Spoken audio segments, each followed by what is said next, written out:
ন্যায় বিচারে শেষ কথা বললেন প্রধানমন্ত্রী। জাতীয় নির্বাচনে ইঞ্জিনিয়ারিংয়ের অভিযোগ পায়নি ইইউ নির্বাচন মিশন। জঙ্গিবাদের কোনো অস্তিত্ব নেই, ফ্যাসিবাদ আমলে এটি ছিল দমনের অস্ত্র। ইন্দোনেশিয়ায় ভয়াবহ ট্রেন দুর্ঘটনা, নিহত অন্তত 14। বার্সায় যাওয়ার গুঞ্জনকে মিথ্যার স্তূপ বললেন আলভারেজ।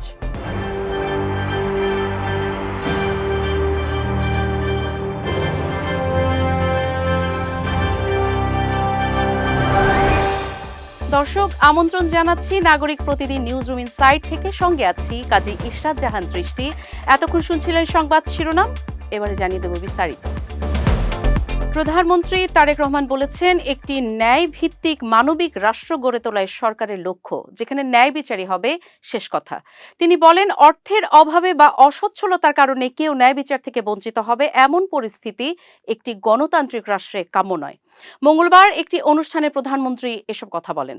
তারেক রহমান বলেন, আইনের দৃষ্টিতে সবাই সমান, কিন্তু আমরা দেখছি আর্থিকভাবে অসচ্ছল হওয়ার কারণে অনেকেই বিনা বিচারে কারাগারে থাকতে বাধ্য হচ্ছেন। যে রাষ্ট্রে আইনের শাসন নেই, সেই দল কখনোই গণতান্ত্রিক ও মানবিক রাষ্ট্র হতে পারে না। ত্রয়োদশ জাতীয় সংসদ নির্বাচনে ঢাকার যেসব আসনে কারচুপির অভিযোগ আনা হয়েছে তার সত্যতা পায়নি ইউরোপীয় ইউনিয়ন পর্যবেক্ষক দল। এমনটা জানিয়েছেন বাংলাদেশের নির্বাচন পর্যবেক্ষণে ইইউ মিশনের প্রধান ইভার্স ইজাপস। মঙ্গলবার রাজধানীর একটি হোটেলে নির্বাচন নিয়ে ইইউ এর চূড়ান্ত প্রতিবেদন প্রকাশ অনুষ্ঠানে তিনি এ তথ্য জানান। নির্বাচন শান্তিপূর্ণ ও প্রতিদ্বন্দ্বিতাপূর্ণ হয়েছে উল্লেখ করে ইভার্স ইজাপস বলেন, কোনো অভিযোগ থাকলে সেক্ষেত্রে আইনি প্রক্রিয়া অনুসরণের সুযোগ আছে। ভোট ঘিরে 6টি বিষয় গুরুত্ব দিয়ে পর্যবেক্ষণ করা হয়েছে। বাংলাদেশের গণতান্ত্রিক প্রক্রিয়া ও নীতি সমুন্নত রাখতে এই নির্বাচন গুরুত্বপূর্ণ ছিল বলেও মন্তব্য করেন তিনি।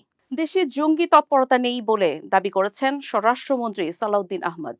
তিনি বলেছেন, বিগত ফ্যাসিবাদ আমলে এই শব্দটি উচ্চারিত হতো। তাদের নিজস্ব রাজনৈতিক ফায়দা হাসিলের জন্য এগুলো হাতিয়ার হিসেবে ব্যবহার করা হতো।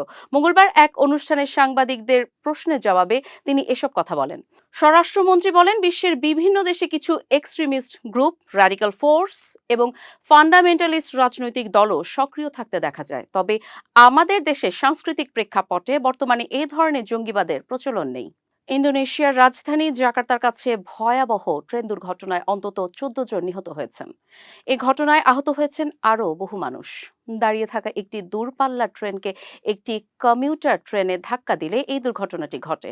ঘটনার পর প্রেসিডেন্ট প্রাবোয়ো সুবিয়ান্তো তাৎক্ষণিক তদন্তের নির্দেশ দিয়েছেন। মঙ্গলবার প্রেসিডেন্ট বেকাসির একটি হাসপাতালে আহতদের দেখতে যান এবং নিহতদের পরিবারের প্রতি সমবেদনা জানান।